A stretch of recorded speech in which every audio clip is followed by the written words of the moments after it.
Assalamualaikum warahmatullahi wabarakatuh. Kaifahalukum? Semoga hari ini bisa dijalani dengan penuh berkah dari Allah Subhanahu wa taala.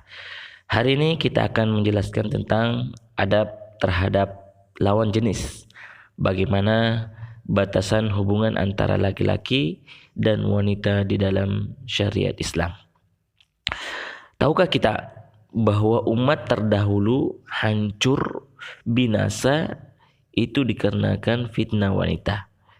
Rasulullah SAW mengabarkan dalam sabdanya tentang Bani Israel. Fa inna awwala fitnati Bani Israel kanat fin nisa.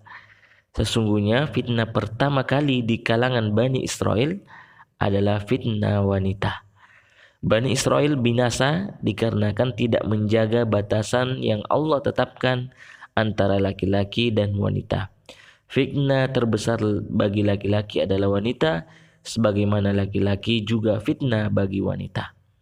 Rasulullah juga bersabda, "Ma taraktu ba'di fitnatan adarra 'alal rijal minan nisa." Aku tidak meninggalkan satu fitnah pun yang lebih membahayakan para lelaki selain fitnah wanita. Hadis riwayat Bukhari dan Muslim.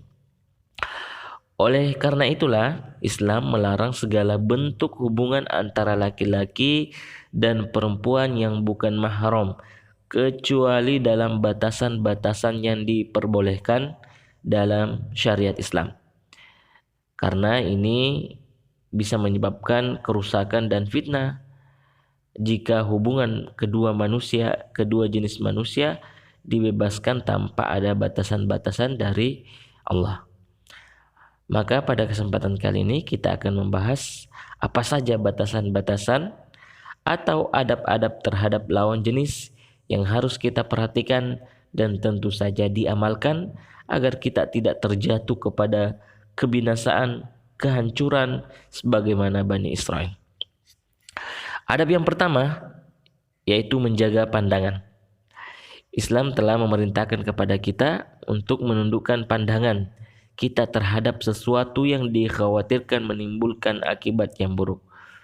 Allah Subhanahu wa taala berfirman, "Qul lil mu'minina yaghuddu min absarihim wa yahfadzu furujahum, dzalika azka lahum, innallaha khabirum bima yasnaun."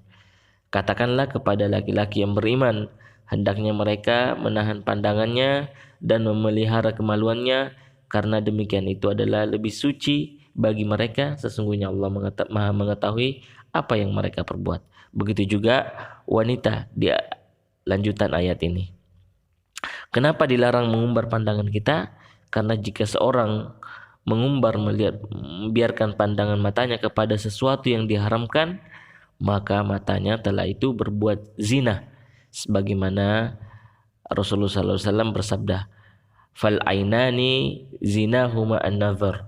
Mata itu bisa berzina dan zinanya adalah memandang sesuatu yang diharamkan. Hadis riwayat Bukhari dan Muslim.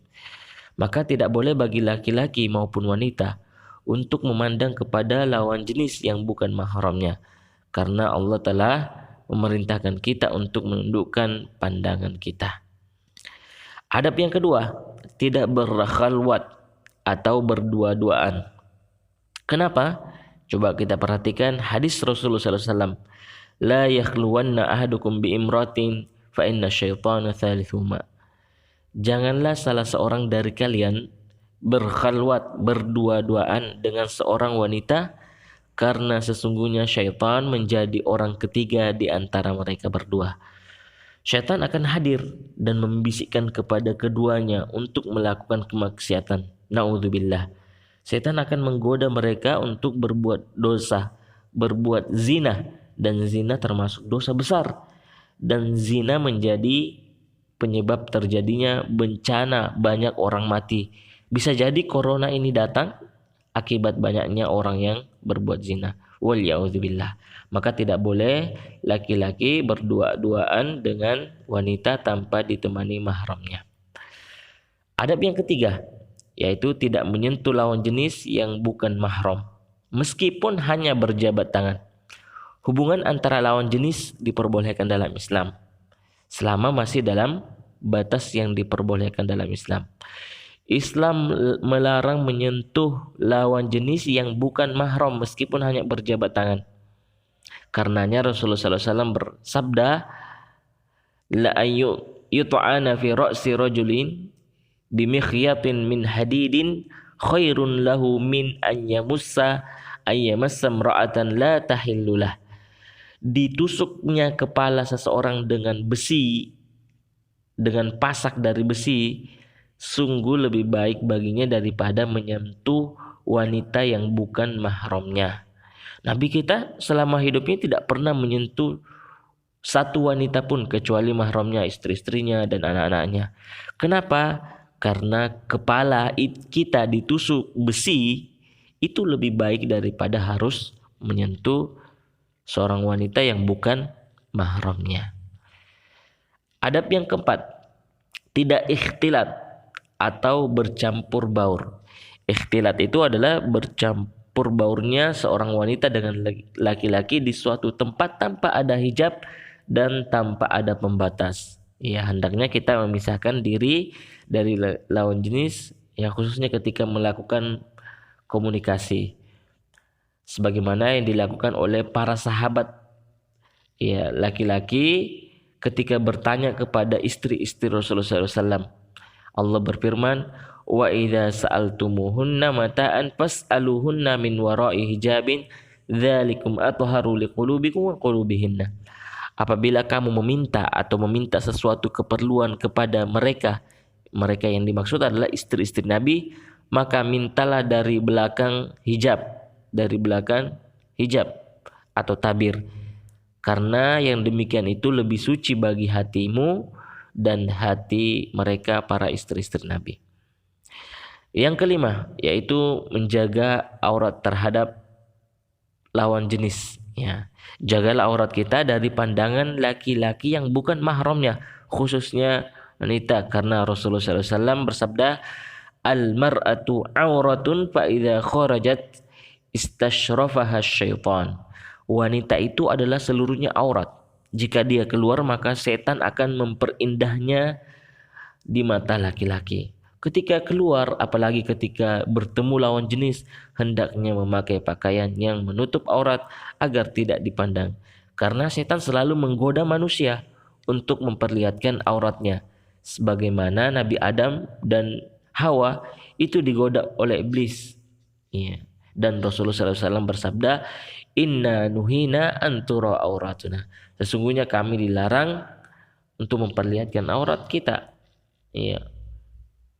Kita dilarang bila aurat kami terlihat. Jangan sampai kita berpakaian tapi menjadikan kita berdosa. Kemudian adab yang keenam, berbicara seperlunya saja dengan lawan jenis yang bukan mahram. Jika memang ada keperluan yang sangat darurat, maka boleh kita berbicara dengan wanita atau lawan jenis kita, dan di balik hijab itu lebih baik. Seperti perintah Allah kepada orang-orang, pada para sahabat tak kala meminta sesuatu kepada istri-istri Nabi. Ya, Allah Subhanahu wa taala berfirman sebagaimana yang kita sebutkan tadi, apabila kamu meminta sesuatu kepada mereka istri-istri Nabi, maka mintalah dari belakang hijab, karena yang demikian itu lebih suci bagi hatimu dan hati mereka. Kemudian yang ketujuh, yang terakhir, yaitu bagi wanita tidak boleh berlemah lembut dalam berbicara. Karena Allah Subhanahu wa taala berfirman, ya nisa an-nabiyyi lastunna ka ahadim min nisa in ittaqaitunna fala takhda'na bil qaul falyatama alladhi fi qalbihi maradun wa qulna qawlan ma'rufa. Hai istri-istri Nabi, kamu sekalian tidaklah seperti wanita yang lain. Jika kamu bertakwa, maka janganlah kamu tunduk dalam berbicara sehingga berkeinginanlah orang-orang yang ada penyakit dalam hatinya, dan ucapkanlah perkataan yang baik. Ya, ayat ini meskipun turun kepada Nabi, tapi ini juga berlaku kepada semua wanita muslimah, semua wanita. Seorang wanita harus berbicara dengan tegas ketika di hadapan laki-laki yang bukan mahramnya. Karena jika seorang wanita melemah lembutkan suaranya, maka laki-laki yang ada dalam hatinya penyakit akan berkeinginan buruk, maka tidak diperbolehkan bagi seorang wanita berbicara dengan laki-laki yang bukan mahramnya dengan suara lembut. Sekira ini beberapa adab-adab terhadap lawan jenis. Semoga bermanfaat. Wassalamualaikum warahmatullahi wabarakatuh.